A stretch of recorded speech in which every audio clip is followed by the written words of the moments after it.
All right, when you look at a training program, what are you actually looking at? What do you see? Do you see a collection of exercises? Do you see a list of chores? Like, what are you actually looking at? What I see is an illustration of certain principles in play. That's all a training program is. It's just an illustration of certain principles.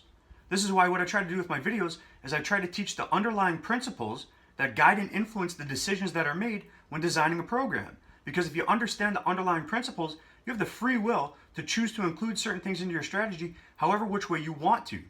But the problem with teaching principles is it's like giving away puzzle pieces.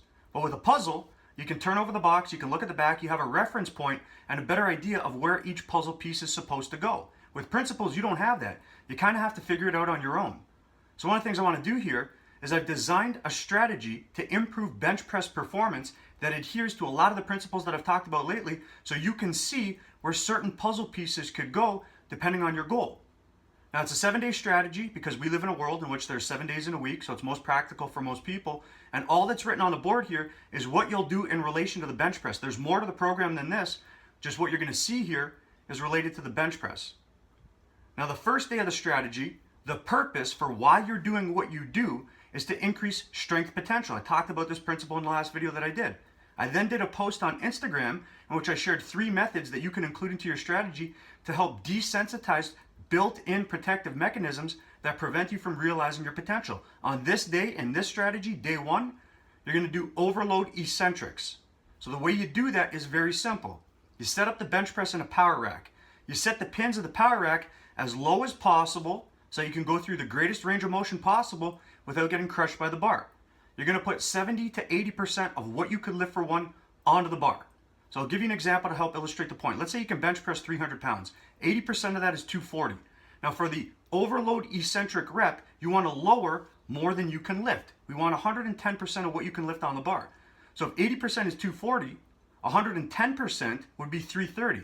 You're just going to put an extra plate on the bar. You're going to get in, you're going to lower 330 onto the pins, you're going to get out, take the plate off, get back in, and lift the bar 3 to 5 times. You're going to repeat that 2 more times. That's all you're doing for the bench press on day 1 of this strategy. Once you've done that, you can do some isolated work for the muscles involved in the bench press, so the pecs, the delts, and the tris. The next day, you're coming back in, you're benching again. The purpose on this day, the principle in play here, is to extend the duration in which protein synthesis is maximized to facilitate recovery. You don't need a lot of work to do that. So all you're doing, 4 sets of 8 to 10. On one set though, you can go all out if you want to. So the first set, maybe you do 10 with a weight that you could do more than 10. Then the second set, maybe you do 8 with a weight that you could do more than 8. Third set, same thing. Fourth set, you can increase the weight, go for 8. And all you can get is 8, so you put on the right amount of weight to do that. And then you can extend the set with a rest pause or a drop set if you want to. After that, you train the antagonists. So the back, the biceps, the rear delts, and whatever else is important to you. The next day, you use it for recovery, so you don't go to the gym, it's an off day. And the day after that, you're in there benching again. This time the principle is to develop the skill that is the bench press.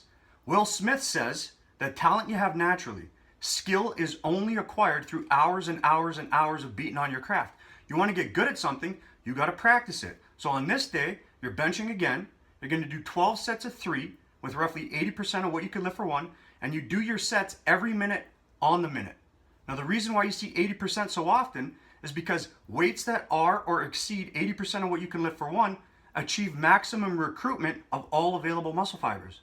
On this day, by being on the clock and doing your sets every minute on the minute, you're forced to remain focused on the task at hand. This will help make your technique become more automatic. You're going to become a better bench presser as a result of that. After you've done that, once again, you can do more isolation work for the muscles involved in the bench press. So the pecs, the delts, and the tris. Now the next day is a good time to train the legs, let the upper body rest. And then the day after that, you're in there again, benching again. The purpose on this day is to realize your potential.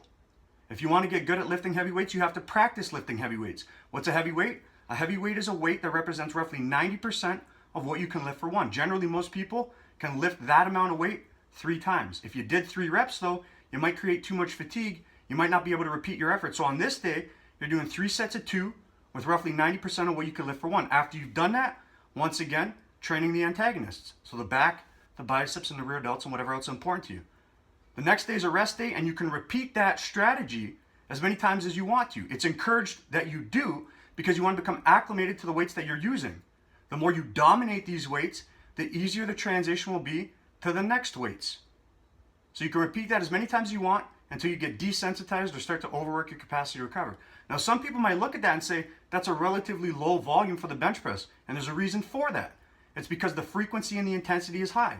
You cannot have high frequency, high intensity, and high volume and thrive for long. So if you're going to sacrifice one, if you're not on steroids, you want to sacrifice volume. And the reason being, volume most depletes glycogen and increases cortisol.